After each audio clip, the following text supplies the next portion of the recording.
Welcome ladies and gentlemen, boys and girls, I'm Grim the Lazy Gremlin, and these are my thoughts on Blizzard's new game, Overwatch.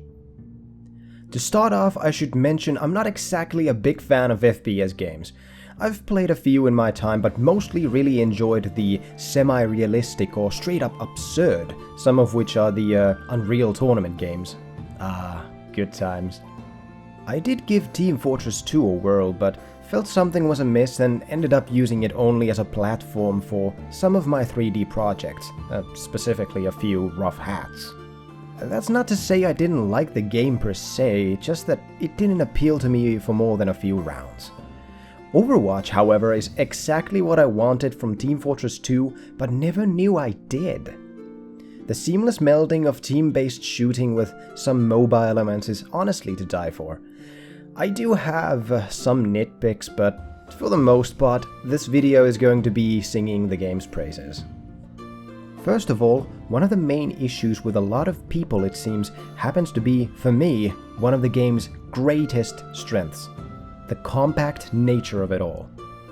It's simple and elegant, only offering quick multiplayer matches, but admittedly has very little to offer content-wise.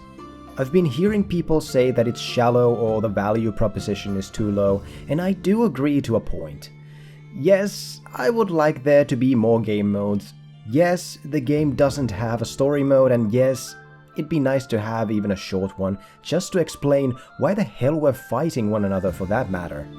I have no idea if Blizzard is planning anything like that in the future, but we're talking about the game in the state it is right now. Like I said, Overwatch is a beautiful, compact little thing that's been polished to nigh perfection. I've yet to come across a loose wire or cracked surface, so to speak, and the game runs surprisingly smoothly even when recording. It's full of character and characters, which doesn't really surprise me coming from Blizzard. These characters are varied, fun, and interesting, if a little cheesy, and I love it. It's a rare game that makes me like all the characters or classes, and this is one of those mythical beasts. It's also quite funny that I ended up playing characters I thought I would never even touch the most.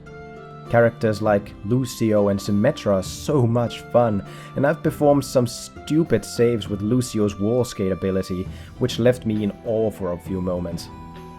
I'm thoroughly surprised with the number of class synergy combinations you can have in this game. Not only do they make you feel like a total badass, but they also look cool as hell. At least the ones I've seen. It's also very refreshing to see a game that embraces the idea of everyone being overpowered and just rolls with it.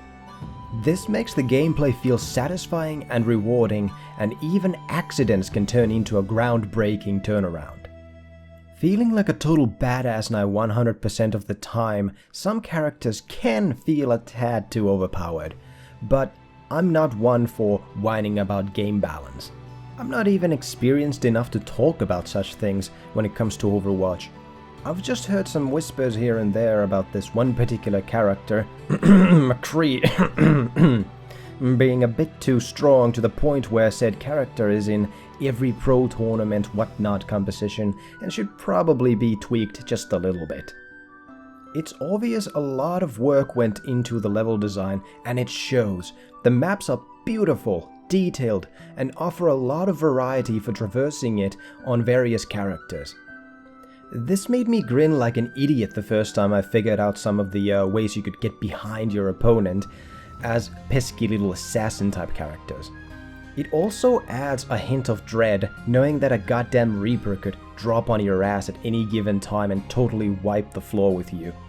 The maps are also built in a way that allows turrets, both big and small, to be placed in many different spots. This makes playing as Torbjorn and Symmetra so much fun, especially Symmetra, who can place her little turrets on pretty much any surface. Like I said before, I do have some nitpicks to talk about, but these are mostly minor things.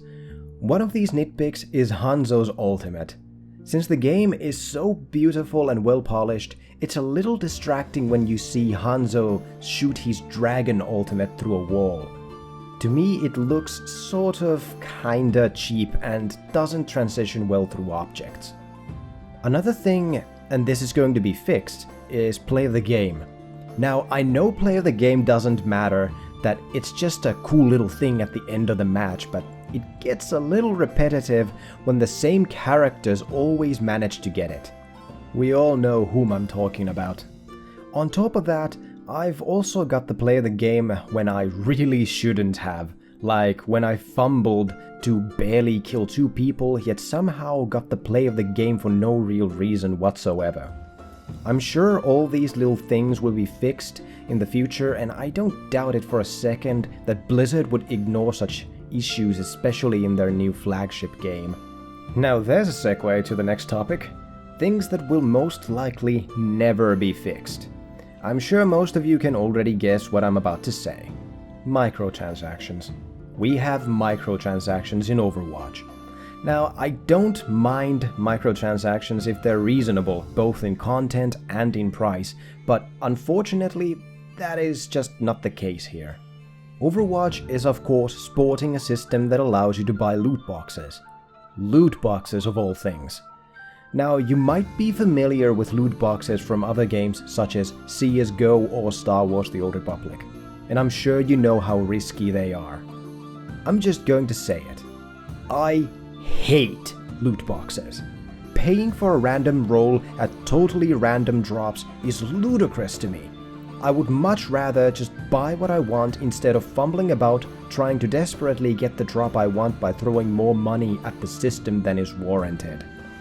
Yes, the game gives you a single box every time you level up, but of course leveling slows down the further you go.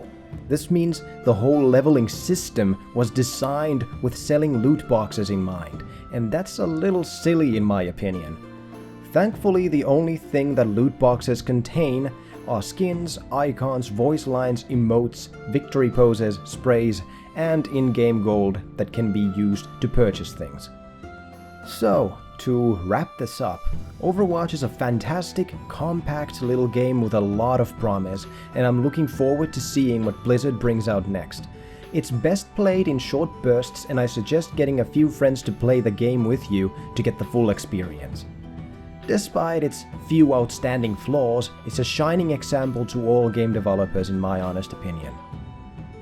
So, I believe that is all for today. I'm Grem the Lazy Gremlin, and these have been my thoughts on Overwatch. I'll see you guys again next time.